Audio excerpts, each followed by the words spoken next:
My name is Adeo Ressi. I'm CEO of the Founder Institute, and I'm excited to talk with you today about creating companies that matter in these interesting times.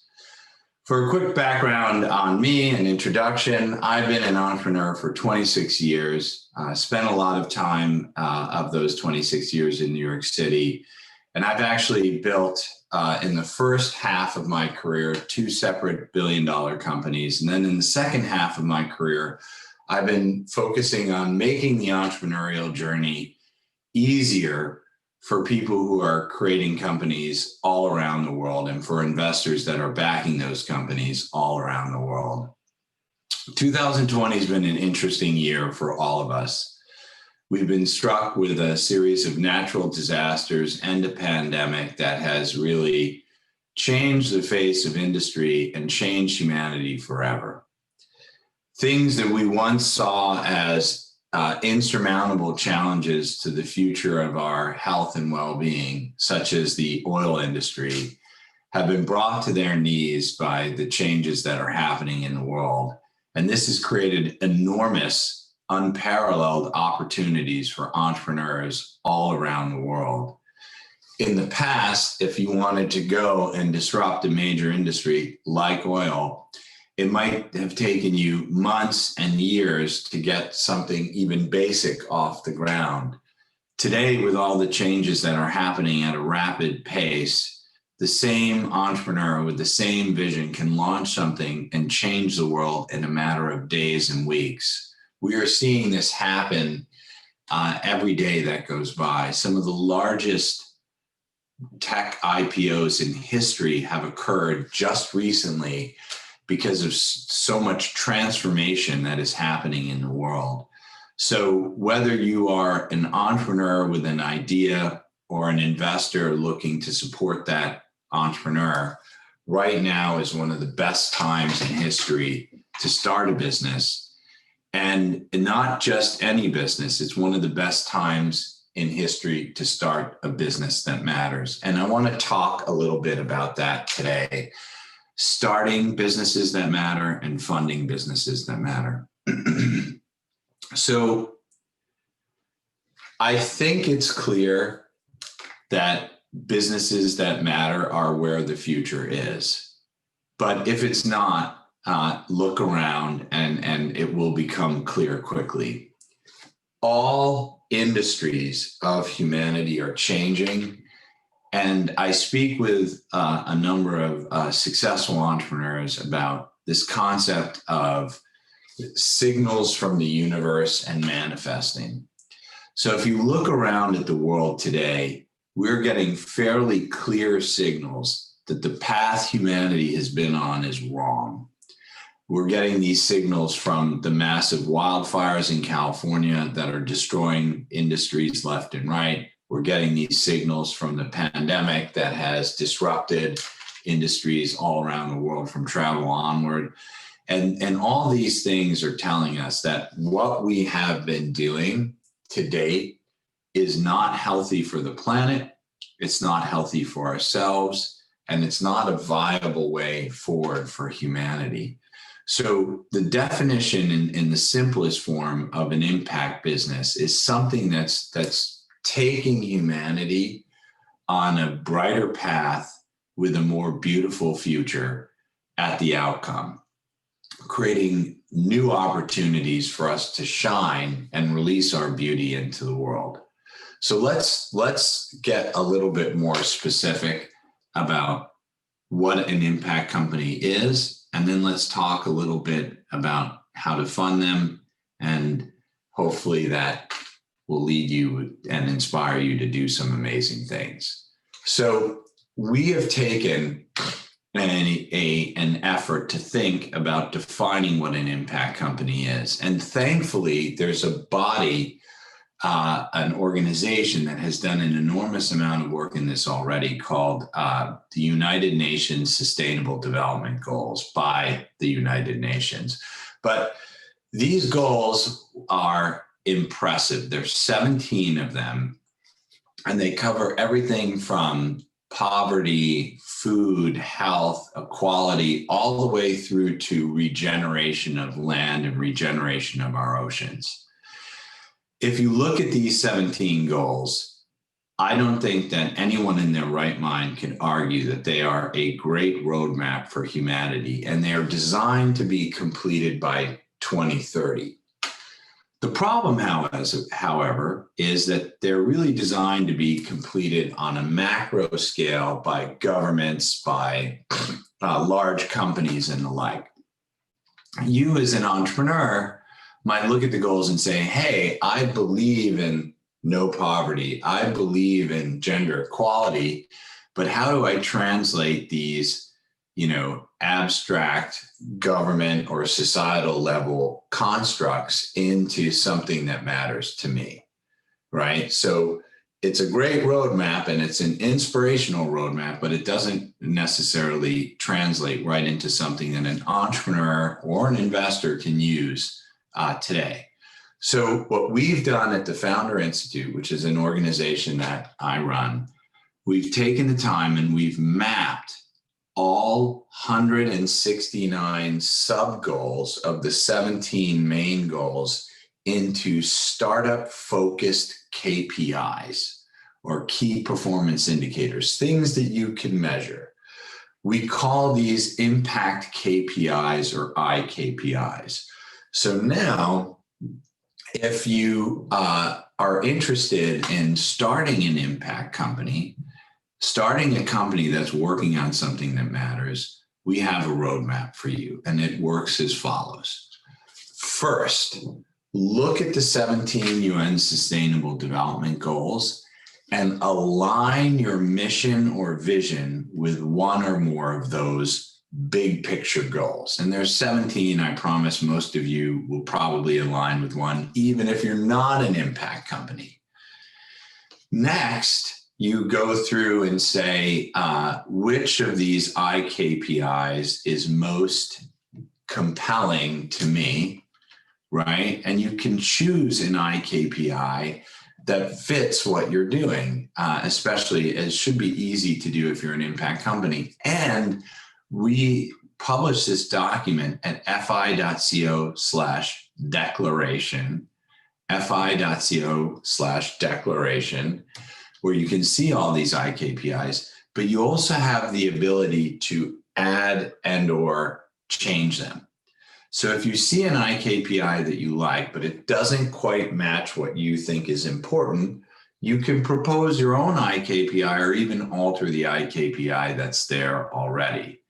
So now you have a vision or mission for the business that is aligned with one of the 17 UN Sustainable Development Goals. Step one in being an impact company. Second, you've identified or crafted an IKPI that you think matches your business needs. And now third, you start building your model and building your back end and building everything to collect your performance against that IKPI, and you publish it. Ideally on your website once a month or more frequently if you can, where you update everyone on how you're doing with respect to moving the needle. So it might be the number of poor people that you are able to assist out of poverty, for example, is an IKPI. And you may track that and give updates, even reports, at least show the IKPI growing over time. So those are the three steps that we believe are important to define yourself as an impact company in 2020 and work on something that matters. And we need everyone who's inspired right now to work on something that matters. And I'm going to talk a little bit about a fundamental change that I see happening there, and then switch into the investment side. So right now, we have the largest companies in the world are FANG. FANG is an acronym, ironically, also a something on a snake that can bite you and often poison you, that stands for Facebook, Apple, Amazon, Netflix, and Google. These companies are evil. They are not creating positive outcomes for the world today. Within the ranks of what they're doing, at some level, they're doing positive things for the world. But if they, the way that I look at the value of a company to the future of humanity right now is very simple, right? If they went away, would the world be better or worse?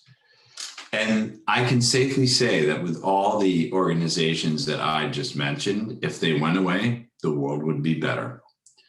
Amazon is destroyed local retail, destroyed opportunities for innovation in the retail space, et cetera.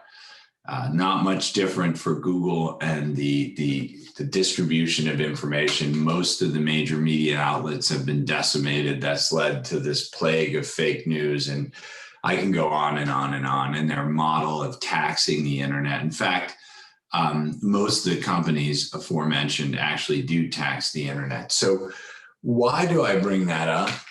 Because we need people, instead of creating another Google, instead of creating another Facebook, instead of creating another Netflix, we need people that are going to work on things that matter, right? Let's talk about what matters before we jump into the funding side.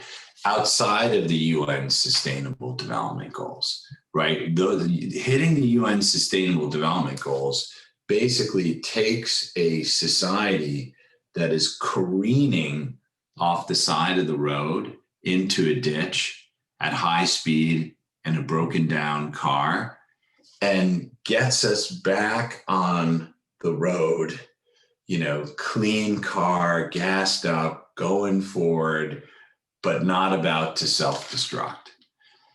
And beyond that, we need to start thinking about important things such as healing, okay?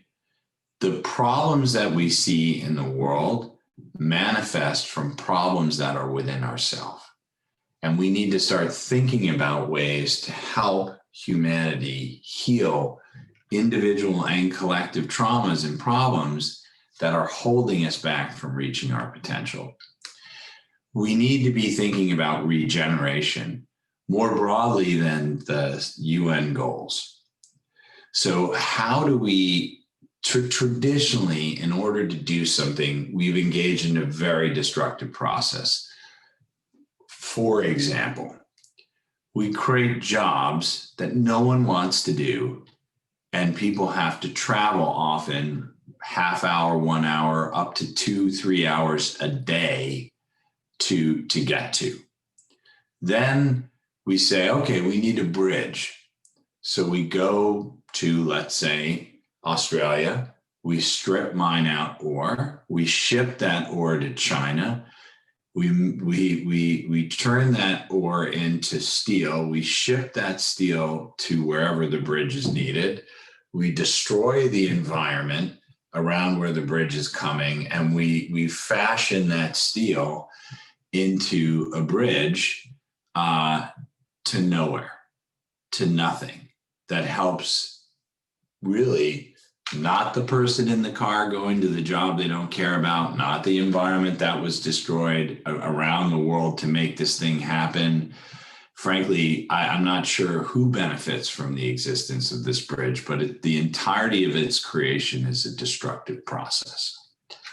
So we need to be thinking about regenerative processes that, instead of destroying things, create more biodiversity, create more opportunity, create more beauty, more happiness, right? These are the things that matter right now. Beyond regeneration and beyond healing, there are other areas, some of them are obvious and some of them are less obvious. Business and finance, which I'll talk about in a little bit, because we are already working on them. At least I'm already working on them. Beyond that is education. The pandemic, forcing kids to study at home, has really allowed parents and teachers to understand the flaws of the current systems that they're using to teach children. I've certainly learned a lot about the education system that I had suspected but did not know by spending much more time with my children who are here right now with me at home, being educated. And I think education has a lot of fundamental work that needs to be done. We are teaching children to take jobs that don't exist. These systems and curriculum were built for work opportunities in the 70s, 80s, and 90s. And those work opportunities just simply don't exist anymore. Maybe in a very limited form, but they are way out of alignment with what we're educating our children to do. So education is another massive one. And then last but not least, social.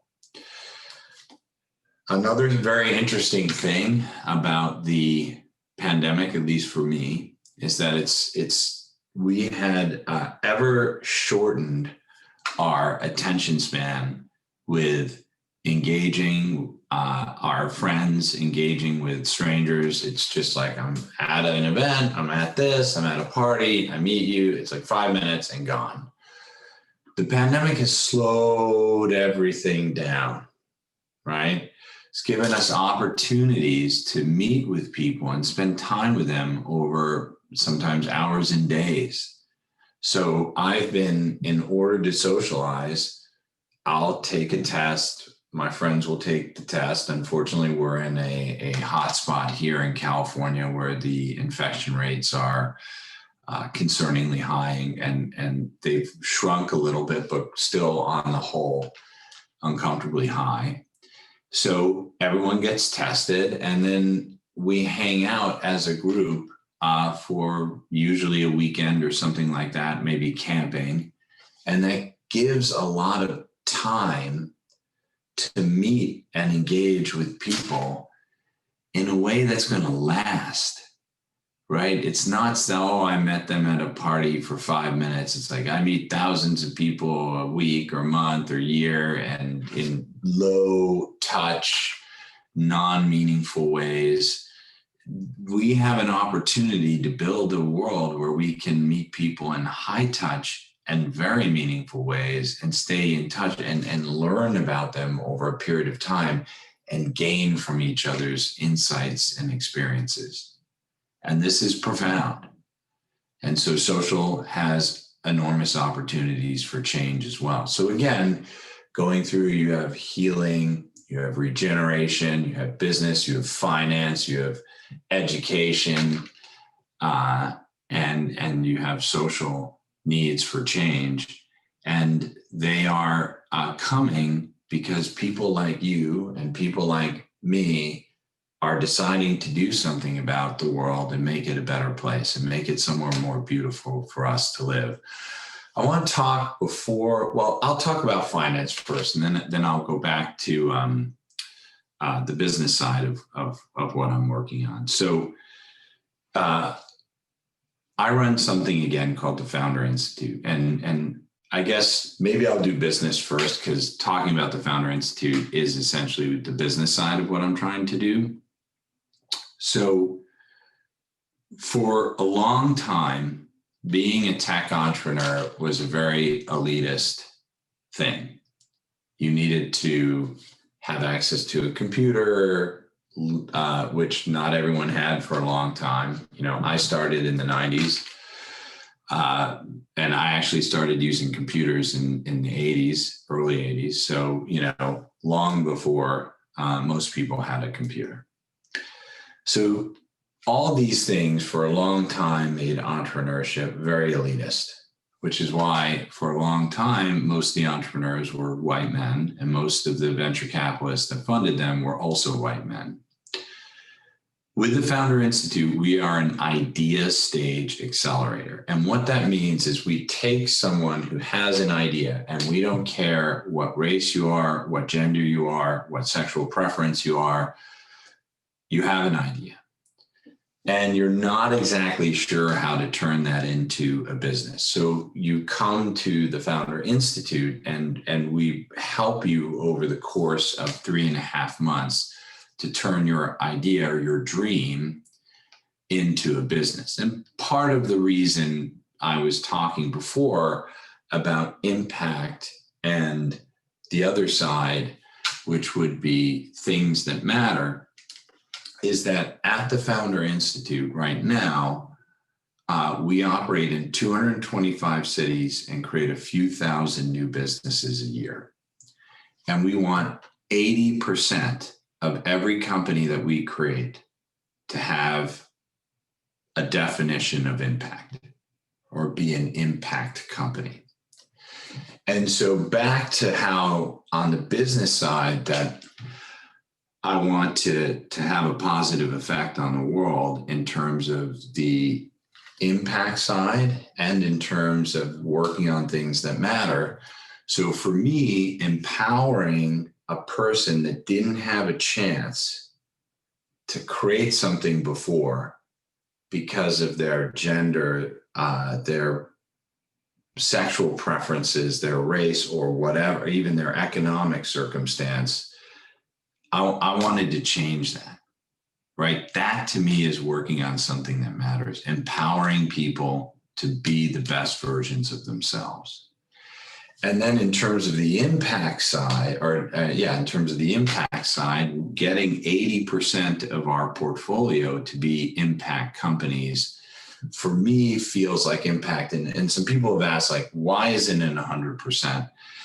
Well, we launch companies in places like Kabul, Afghanistan, and we had an all-female graduating class of entrepreneurs in Kabul, Afghanistan.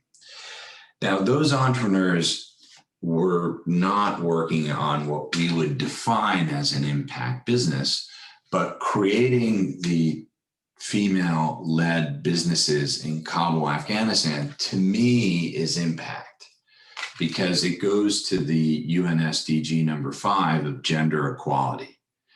And if there's a place in the world where gender equality is problematic, I think, ground zero is Afghanistan. And Kabul is more liberal than the countryside, but it's at least a good start. Now, let's talk about the finance side for a minute, which was my original goal was to do at this point. So within this context, what we realized is that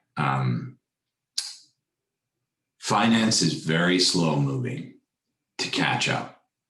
So we've, over the course of the 11 years of the Founder Institute, we're creating thousands of businesses a year, and we're working to get 80% of them to be impact. And we brought entrepreneurial ecosystems up all around the world. We've created things that have allowed global entrepreneurship to thrive.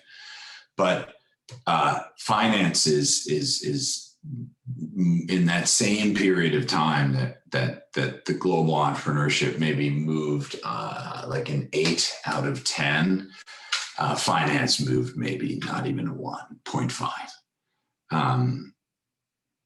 In fact, the greatest period of change in venture capital was due to some initiatives that I did in 2007 called The Funded, where venture capitalists were really doing quite devious things to founders, bad term sheets, confusing terms, changing terms, just overall poor treatment. And so I created a review site where founders could anonymously rate venture capitalists, which, by the way, led to literal death threats.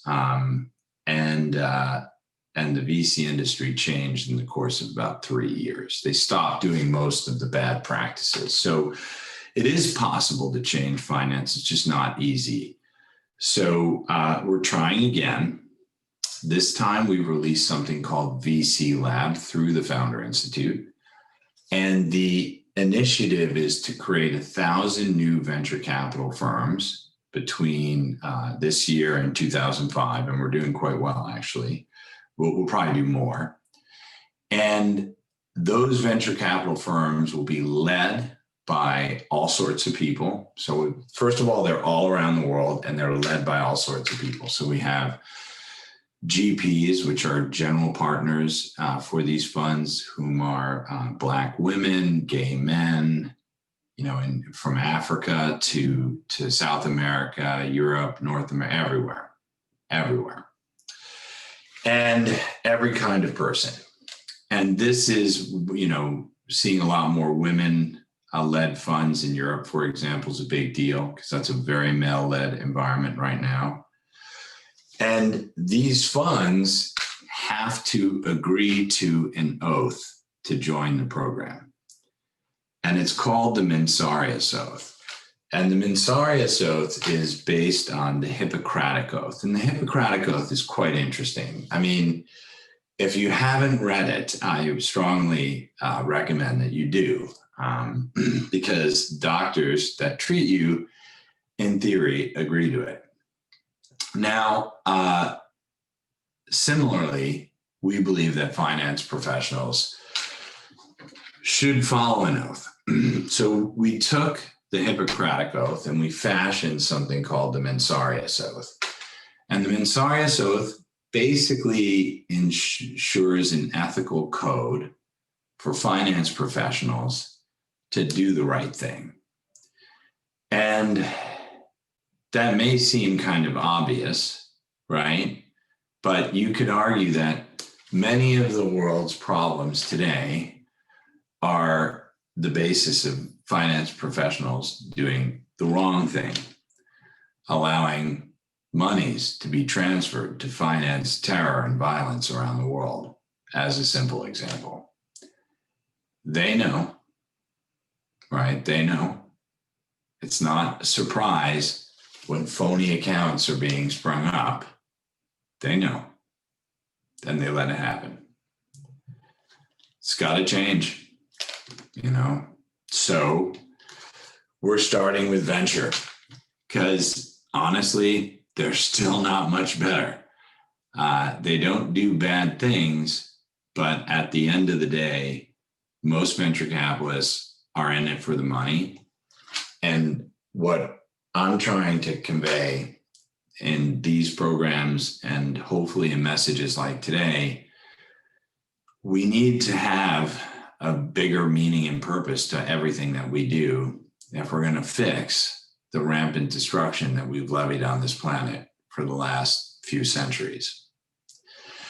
So, finance professionals will play an important and vital role. If we create the thousands of impact companies per year, we need thousands of impact investors ready to help them. And that help will come in the form of capital, and hopefully that help will come in the form of advisement and other things that venture capitalists will start to specialize in to differentiate one another from the field. So one venture capitalist might be an expert in supply chain and able very well to help someone who comes with a supply chain company to build those and grow worldwide and maybe make our highly inefficient supply chains more efficient in the creation of that company, saving us tons of resources. But I'm seeing all sorts of fascinating venture capitalists emerge because of the Mensarius Oath and because of a program that we're running called VC Lab. So like the Founder Institute program, that's 3.5 months, and we take someone with the dream and we graduate someone that's created a tech business and succeeding building that tech business. VC Lab takes someone who's dreaming to create a venture capital firm to help entrepreneurs. They have values and they believe in the concepts of the Mensarius Oath.